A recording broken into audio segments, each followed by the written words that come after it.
Hello everyone, this short video is to demonstrate how to use the Plexa pan and the Plexa bath soap. It's ideal for new moms for postpartum healing or everyday cleansing and soothing of the vaginal area.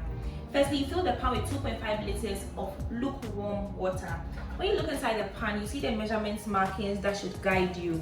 For those with bigger hips, you can fill the pan with more water, and you realize that when you sit inside, when you're having your soak, it will spill through the vents right here into the WC or the buckets, and that's absolutely normal. As you fill the pan with 2.5 liters of lukewarm water, you add 2 teaspoons of the Plexa Sitz bath salt, or you can also use rock salt.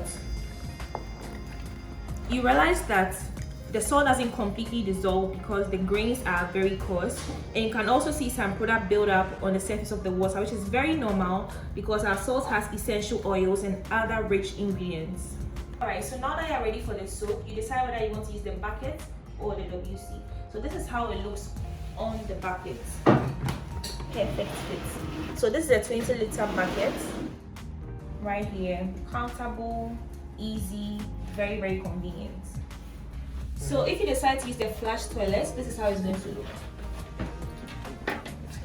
As easy as this.